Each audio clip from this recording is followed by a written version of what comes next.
Pues muy buenos días, muy buenas tardes, muy buenas noches, amable audiencia de Dona un peso ya y transforma realidades. Esto es Conversaciones Chingonas, episodio número 11, que se titula La política no es para políticos. ¿Cómo entender el poder antes de que decidan por ti? Estimada audiencia, déjenme comentarles que la política en México enfrenta una crisis de legitimidad derivada de la desconfianza ciudadana. Hay una percepción de corrupción y desconexión entre las decisiones políticas y la vida cotidiana. En ese contexto, resulta indispensable y necesario replantear los espacios de diálogo para traducir la política en términos comprensibles y útiles para la sociedad. Hoy en Conversaciones Chingonas no tenemos a cualquier invitado. Tenemos a alguien que ha estado en la política, en el derecho, pero por supuesto también en territorio. Mario Fernández Vázquez es abogado egresado de la UNAM con mención honorífica, con especialización en liderazgo, negociación y cumplimiento regulatorio.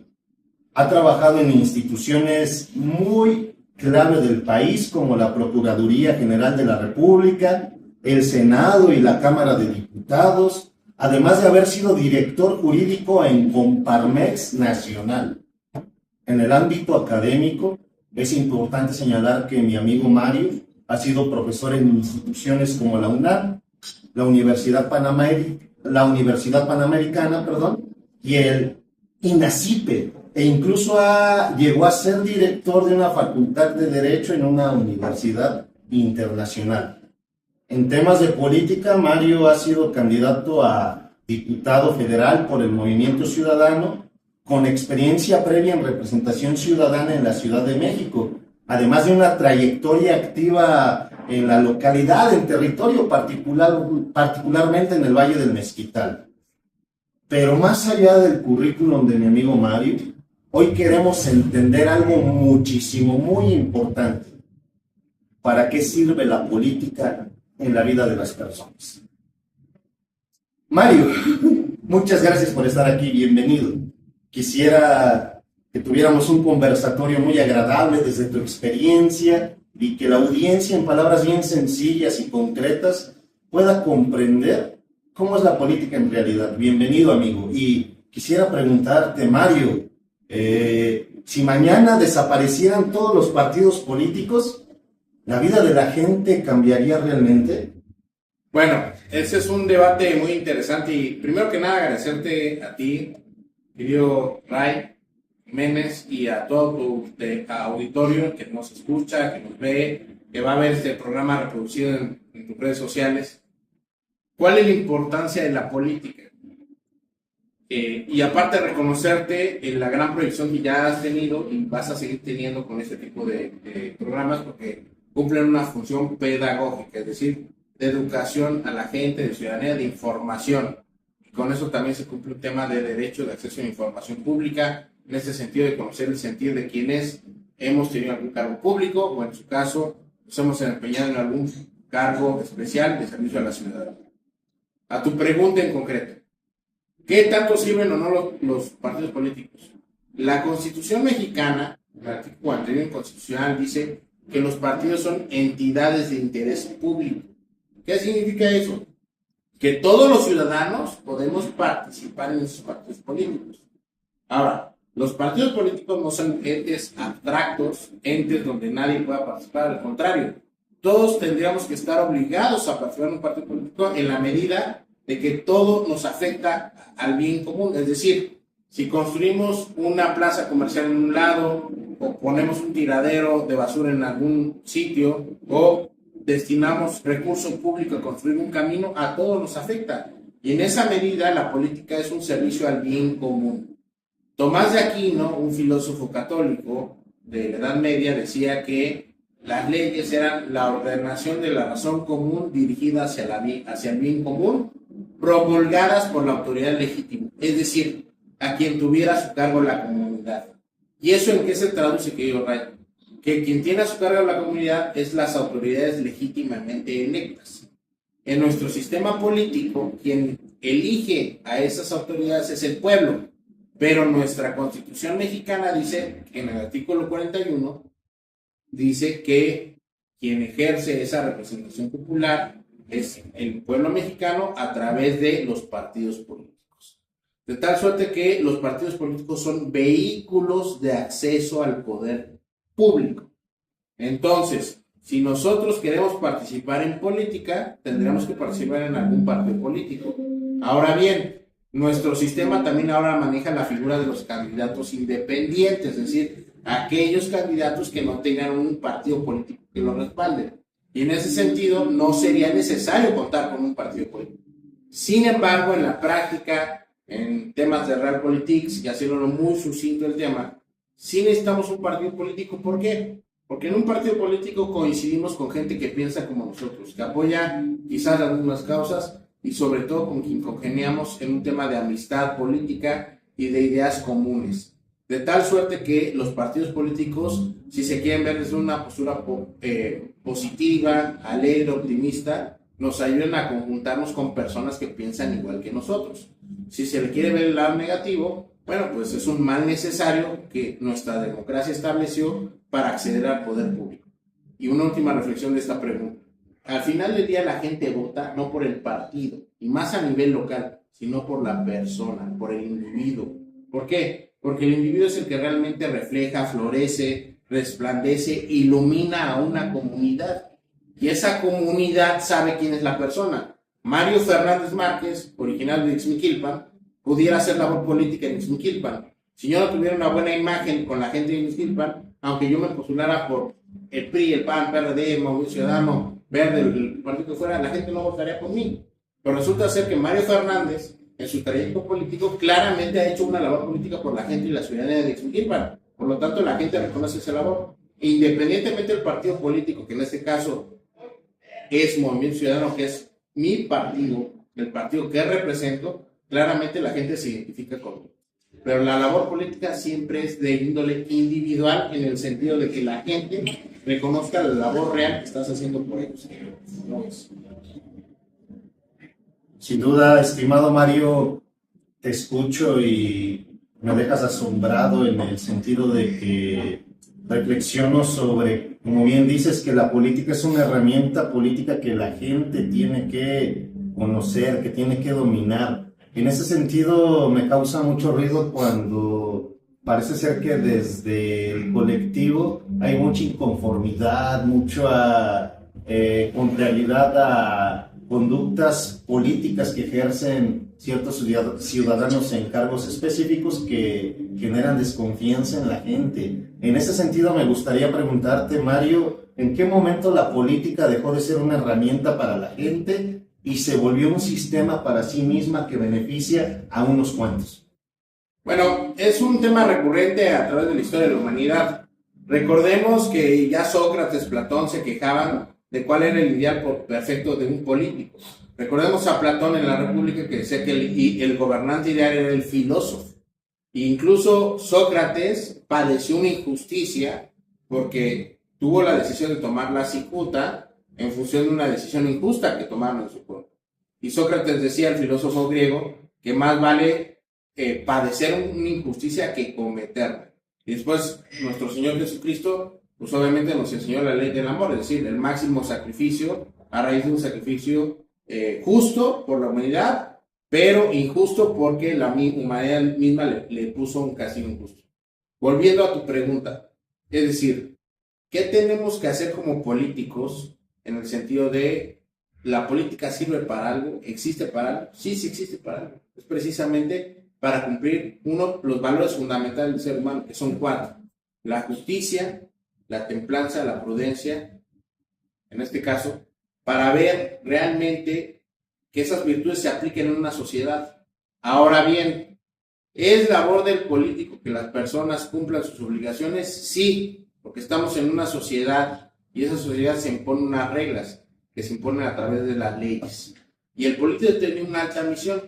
Y aquí voy a hacer una referencia a un papa, que es el Papa Pío XII, que dijo que la política era el espacio de la macrocaridad. Es decir, donde máximas posibilidades y a mayor número de gente se puede beneficiar es desde la política.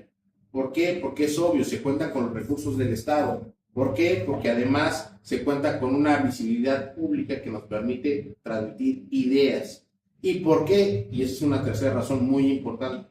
Porque la influencia del liderazgo, para bien o para mal, que sería un liderazgo pervertido, ejerce un político, no lo tiene ninguna otra figura de la sociedad.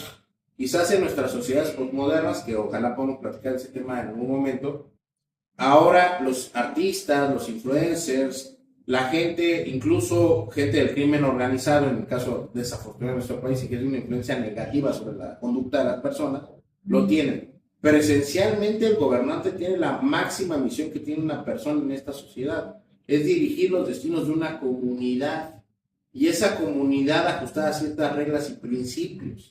Por lo tanto, claramente la misión del político tiene que ser aportar positivamente con liderazgo a la construcción del bien común de su comunidad. Y eso a través de la personalidad virtuosa. El político que tiene éxito en una comunidad es aquel político que es líder. Y no solo eso, que ejerce estas virtudes a las que hice referencia. No podemos admirar a alguien que ejerce de manera negativa esas virtudes, estimado Ray. ¿Por qué? Porque en un político se busca una figura aspiracional, que ahorita, por el contexto y la sociedad postmoderna en nuestro país y en todo el mundo que nos tocó vivir, los políticos carezcan de esas virtudes, no hace mal que exista la política. La política tiene una misión altamente noble, que es, al final del día, y se resume en el mandato de Jesucristo, amar al prójimo. Y perdón que haga referencia a Jesucristo, pero es la verdad. ¿Por qué? Porque Jesucristo fue el máximo líder de la humanidad de todos los tiempos, hermano. Entonces, eso se traduce en la política. Ahora, ¿cómo la política ejerce eso? A través del servicio público. Y el servicio público se ejerce a través de profesionalismo, ética y técnica profesional. Me encanta mucho escucharte, estimado Mario, y creo que muchas personas van a empatar conmigo que no están tan acostumbrados a escuchar a un político hablar de cuestiones religiosas y más específicamente de una cuestión judio-cristiana, como en tus palabras lo dices, que el máximo líder es Jesucristo, y esto por la cuestión de hacer el bien sin mirar a quién, como citando a Teresa de Calcuta en este sentido católico que tú me compartes. Pero fíjate que escuchándote me haces pensar que a veces con este tipo de discursos como el que tú externas y que mucha gente se identifica por la creencia popular que tiene el catolicismo, que por cierto es una cuestión que las personas tienen impregnadas y que fácilmente identifican cualquier discurso, parece ser que la gente no entiende de política porque es compleja. No sé si sea compleja o porque así conviene que sea el sistema político, Mario. ¿Tú qué me dices de esto? Bueno, a ver, hay dos aristas. Primero, todos los seres humanos nacimos con la misma inteligencia, la voluntad, la memoria, un alma, un espíritu. Es decir, todo el mundo tenemos de nacimiento las mismas facultades para entender e informarnos. Obviamente hay circunstancias atenuantes que ya no hemos nacido sin las circunstancias materiales para acceder a esa información. Ejemplo, alguien que no tiene acceso a una computadora pues no se va a enterar de lo que dice Google, la inteligencia artificial, ChatGPT, etc. Pero también es cierto que vivimos en una sociedad. Aristóteles decía que son politicón, somos animales sociales. ¿Sociales en qué sentido? En que todos los días convivimos con otras personas. Y si a lo mejor a mí las circunstancias de mi vida no me permitieron acceder a esa información por X o Y circunstancia, si está mi amigo, mi compañero, mi primo, mi tío, mi hermano, mi papá, que sí me permite acceder a esa información. Ahora, si yo no quiero acceder a la información, las personas somos ignorantes, y me incluyo por propia voluntad. ¿Por qué? Porque nos hace falta leernos, documentarnos, informarnos, ser útiles a la sociedad. Entonces, depende de la voluntad de la persona informarse. Entonces, no es una excusa válida que no tengamos acceso a la información, y menos hoy en día, donde el Internet nos ha permitido acceso a la información en todos los sentidos. Podemos ir a través de un celular de 500 pesos que se compra en el Oxxo, acceder a las redes sociales y al Internet. Esa es la realidad. 500 pesos, que no es una cantidad, en el caso de los amigos que nos ven de otros lados, son 20, 25 dólares. No es una cantidad exorbitante, al contrario. Pues quien no quiere, no tienes ánimo de aprender, diría y Immanuel Kant, el sapere aude, el atrévete a saber, nunca lo va a hacer, ¿ok? Y por otro momento, la obligación de los gobiernos, hay que decirlo, es proveer esas herramientas y esa información a las personas. ¿Por qué? Por un principio básico. Los recursos con los que operan los gobiernos son recursos de todos los contribuyentes. ¿Y quiénes somos los contribuyentes? Todos los ciudadanos que pagamos nuestros impuestos para contribuir con el ejercicio del recurso público. Es decir, los gobernantes no son dueños del dinero público, eso es una mentira. Quienes somos dueños del recurso público somos los ciudadanos que contribuimos todos los días al sostenimiento con nuestros impuestos. ¿Por qué? En el caso mexicano, desde comprar una lata de Coca-Cola o una lata de cerveza o una lata de sardinas o de atún, contribuimos porque ahí pagamos impuestos. Entonces, todo ese recurso es corresponsable el gobierno en darnos cuentas. Si no se las damos cuentas, ellos nos tendrán que proveer esas herramientas de información. Por lo tanto, al día de hoy, en el siglo XXI, no es posible argumentar que no estemos informados de la política, sino es nuestra obligación, y también es nuestra obligación como ciudadanos informarnos, y obligación del gobierno de proveernos esa información a través de un acceso a la información pública. ¿Por qué? Porque nosotros le pagamos al gobierno la labor que está haciendo. Y es obligación del ciudadano informarse, porque así como cuando uno trabaja en una empresa privada, que uno califica a los propios empleados, en el caso de ser el dueño, o uno como empleado es sujeto a una evaluación de desempeño, de igual manera nosotros tenemos que evaluar a los gobernantes. Entonces ahí la labor crítica, inteligente, informada, la tiene que hacer cada ciudadano, y hoy en día ya no hay excusa para no hacer lo que yo Ray. Estimado Mario, discúlpame que sea yo quien te incomode y quien te lo pregunte, pero me parece que lo que tú comentas es una cuestión que lo podemos ver desde una óptica de la interseccionalidad. Es decir, no es lo mismo ese teléfono de 500 pesos que tú dices que es de gama baja a un teléfono de 20,000 pesos que tiene una cuestión de sistema operativo, una incluso mejor recepción de Wi-Fi, incluso si la persona que compró ese teléfono de 500 pesos en una ranchería donde la señal Telcel o Movistar o lo que más frecuente con trabajos sí da. En ese sentido, en el uso de la información como bien lo externas, me surge esta inquietud. ¿Qué es más peligroso? ¿Un mal político o una ciudadanía que no cuestiona a pesar de estas condiciones sociales que mencionan? Sí, yo creo que hay, de nueva cuenta, dos posturas. En mi opinión, la ciudadanía es la que tiene que cuestionar el poder.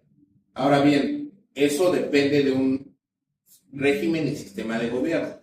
Si nos vamos a la Cuba comunista o a la Rusia soviética, el problema es que hay un autoritarismo que ocasiona asesinatos. Por ejemplo, el comunismo es el régimen de gobierno, el sistema de gobierno que más ha ocasionado muertes en todo el mundo. Me refiero específicamente a Lenin, a Stalin, a Pol Pot, a Mao Zedong. Eso está documentado. Obviamente también está Hitler. Pero al final del día, los sistemas autoritarios, dictatoriales, generan un tema de una violación fundamental de un derecho humano que se llama libertad de expresión. De tal suerte que en esos sistemas es altamente peligroso para un ciudadano ser crítico. Pero hoy en día, gracias a Dios o a quien ustedes consideran ser supremo en el universo, la mayoría de los regímenes que existen en el mundo no son dictatoriales. Hay excepciones, obviamente. Pero la realidad es que en todos los países vivimos una libertad de expresión y además, repito, la idea fundamental, todos los seres humanos nacimos con las mismas capacidades. Obviamente hay enfermedades que te pueden generar una discapacidad de distintos tipos, pero en la generalidad, estadísticamente comprobado, todos nacimos iguales, libres e iguales en derechos, obligaciones e incapacidades. Por lo tanto, repitiendo tu pregunta, ¿cuál es el mal importante? Si una ciudadanía no informada, un gobierno que no hace por los ciudadanos, yo diría, los ciudadanos tenemos una obligación. El gobierno, la élite de gobierno hegemónica, que es una hegemonía del partido que sea, es menos en número que la ciudadanía que podemos hacer una oposición crítica, independientemente del gobierno, simplemente por un tema estadístico que yo veo. las personas que podemos ejercer una crítica informada somos más frente a un grupúsculo de personas que se han apoderado del gobierno para fines perversos y malévolos. Entonces luego la gente dice, pues tengo miedo de criticar, tengo miedo de decir. No, compañeros, no hay que tener miedo, al contrario, hay que hacer crítica informada y responsable. ¿Por qué? Porque ahí reside la democracia, porque como dice el dicho, si tú no te informas de quién te gobierna, vas a terminar gobernado por los peores. Y desafortunadamente en nuestro país eso es lo que está sucediendo. Estamos siendo gobernados por una mafia de criminales corruptos, ineptos e incompetentes.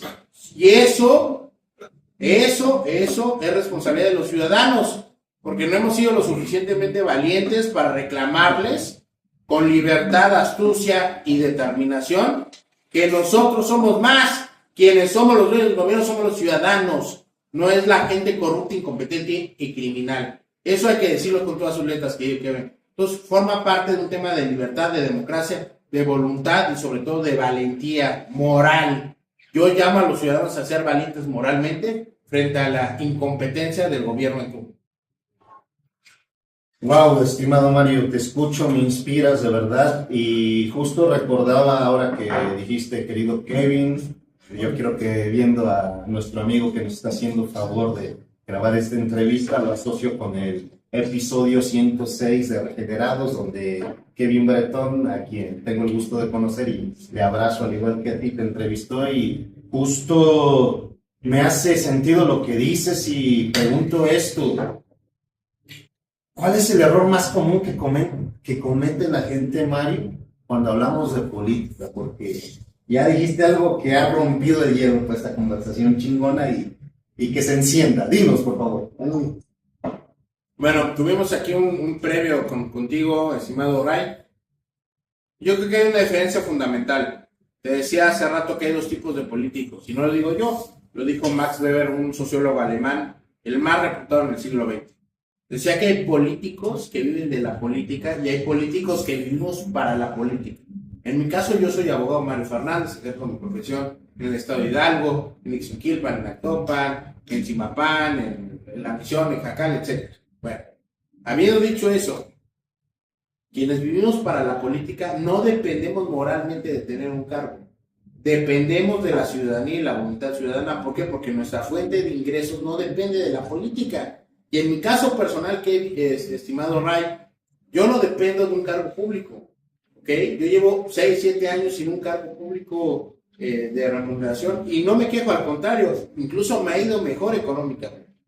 Sin embargo, quienes son vividores de la política, es decir, quien sí depende de su ingreso de un tema, de un cargo público, un tema de conseguir un contrato en una licitación, quien pide favores a gobernantes para generar dinero, entonces se condiciona en la toma de decisiones.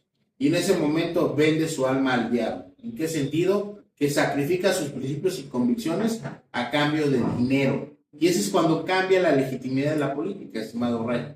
¿Por qué? Porque no es lo mismo ser un político con libertad de decisión y moralmente responsable de tus propias decisiones a estar condicionado como esclavo a que tu líder político te diga qué decidir. Olvídate del líder político, de la persona que te está condicionando en la toma de decisiones.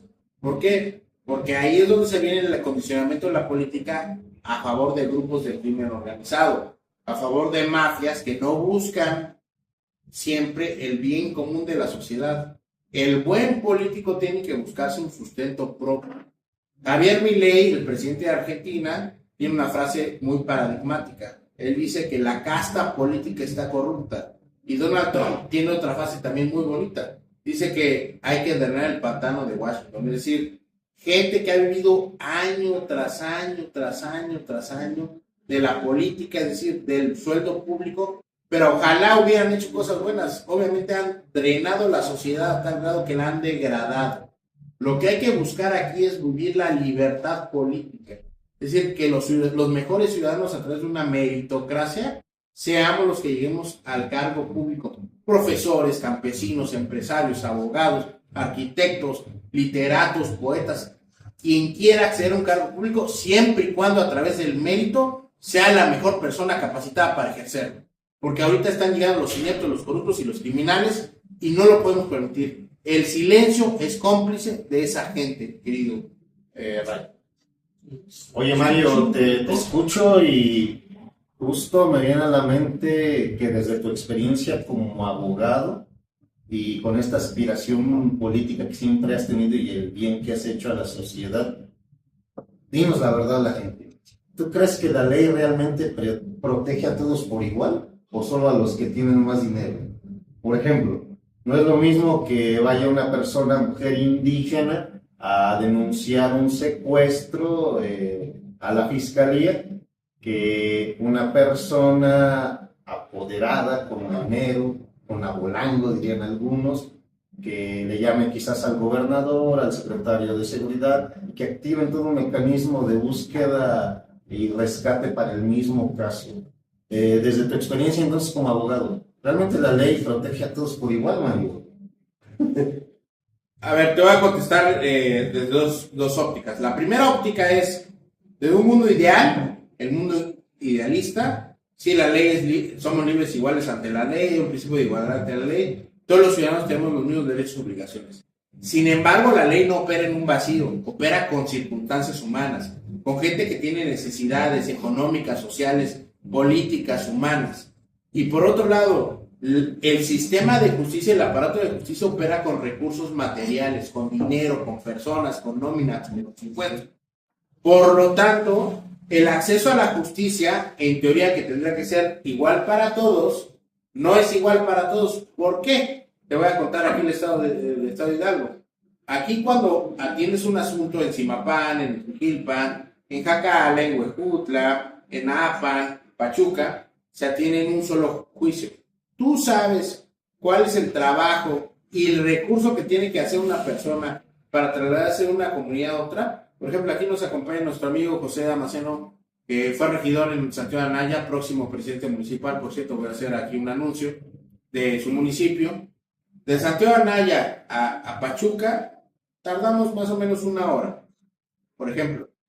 Pero a las personas que no tienen el recurso para trasladarse a presentar un recurso para apelación o amparo en Pachuca, les genera un gasto económico de gasolina, de camión, de traslado, de perder un día de trabajo. Estamos hablando de que es gente que vive al día. Y es una injusticia humana que así sea la justicia, no solo en Hidalgo. Y eso no es un tema imputable a ningún partido, es un tema humano. ¿Por qué? Porque la realidad es que la justicia tiene que ser accesible para todos en momento real. Si yo quiero promover una apelación, un amparo o cualquier figura legal, la tendremos que hacer válida en el sitio donde estamos. ¿Por qué nos tenemos que trasladar a Pachuca, a la Ciudad de México o a otros lados donde gastamos dinero? Porque el ejercicio de la justicia y el velar por nuestros derechos necesariamente implican tener dinero. Ahora bien, hay un dicho muy común en el foro jurídico: quien puede pagar al mejor abogado es quien puede tener acceso a la justicia. Parcialmente es correcto. ¿Por qué? Porque efectivamente quien tiene el acceso a un abogado que ha tenido estudios en instituciones prestigiadas y quien tiene el recurso para pagarle el traslado y el conocimiento técnico para resolver su asunto es el que termina ganando los asuntos. Entonces diría, si es injusto tener este sistema de justicia en México, legalmente y constitucionalmente el artículo 1 establece que todas las personas gozamos de los mismos derechos humanos con independencia de religión, sexo, condición económica, social, etc. Sin embargo, en la práctica eso no es cierto. La realidad es que la justicia implica el ejercicio de recursos. Ahora bien, la buena noticia es que hay manera de corregir eso. ¿Cómo habría la manera? De destinarle un presupuesto correcto, que es dinero de todos, no es dinero del gobierno, es dinero de todos, para que haya impartición de justicia cotidiana en cada una de las comunidades y municipios de este país. No es posible que uno de los reclamos sociales más comunes sea la falta de impartición de justicia en este país, y lo más grave y delicado es que el gobierno, el Estado mexicano, sin importar el partido político, no haya puesto eso como una prioridad. ¿Por qué? Porque al final del día la sociedad se lo está reclamando día a día. A mí me ha tocado personalmente, incluso en cuestiones de clientes que yo he tenido, gente que se muere esperando justicia por el retraso en la impartición de justicia de los jueces locales y federales que hay en este país. Estimado Mario, Wow, de verdad me encanta tu manera de analizar y criticar el sistema que aparentemente yo como ciudadano me incluyo en el colectivo que parece ser estar podrido, desgastado. Y para ya no quitarte más tiempo y cerrar esta entrevista, me gustaría que precisaras a la audiencia qué tendría que pasar o qué tendrían que hacer los políticos hoy en día para que los ciudadanos como tu servidor podamos volver a creer. Bueno, en primer lugar, hacer un análisis puntual. Hay unos psicólogos, sus colegas, que me interesa mucho también la ciencia psicológica. Dunning-Kruger es una tesis, ya un paradigma en la psicología política, llamarlo así, que dice lo siguiente: a las personas nos basta 3 segundos de percepción para conocer cómo es una persona. ¿Por qué? Porque a una persona la conoces por sus modos de expresarse, su modo de conducirse, sus actitudes, sus conductas. No en un terreno donde tú eres experto, pero sí conozco esa tesis de los dos psicólogos Dunning-Kruger. 3 segundos le bastan a la persona para conocer y generarse una opinión de la misma. A partir de ahí todos son consecuencias.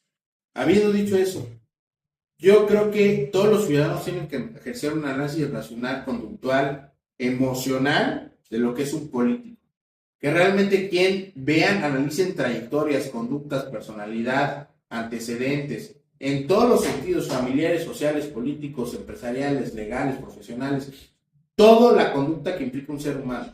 Porque ejercer un cargo público es la máxima aspiración y honor que debería tener un ciudadano en una república. Así era en la Roma clásica, así era en la Grecia antigua, en la Edad Media. En todas las sociedades humanas, quien ejerce un cargo público tendrían que ser los ciudadanos más honorables y más virtuosos de una república, de una monarquía, de una sociedad organizada civilizadamente, porque son los que van a dirigir los destinos de un país, de una comunidad, de un municipio, de un estado.